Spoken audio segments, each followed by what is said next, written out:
Hello dear traders, you are watching economic news prepared for you by InstаФорекс TV company with me, Tahmina Salomova.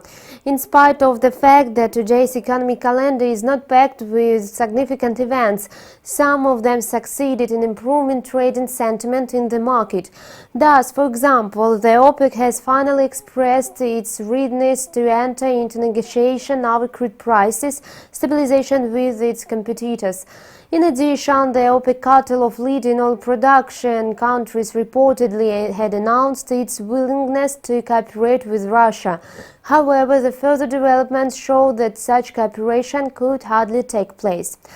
To settle the current situation in the commodity market, oil production countries will have to reduce their output that is likely to become a problem for most of them.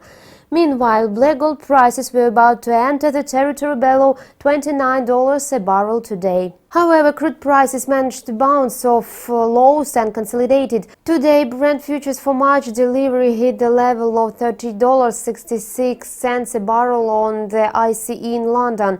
WTI futures for March delivery were trading at $30.42 a barrel on the COMEX division of New York Mercantile Exchange. The Russian officials assured to cartel of the strong will to make every effort to reconcile, but first the countries need to stabilize its own economic growth rate, which is likely to take a year or even longer.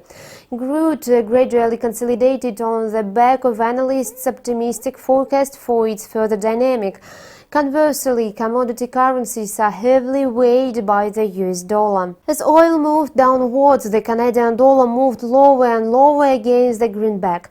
The USD Canadian dollar pair was hovering above the level of 1.4300 during today's session. The loonie is making attempts to pay its previous losses against the US currency, although it is tough to resist the strong rival. Analysts foresee that the Canadian national currency has chances to succeed in recovering in the near term.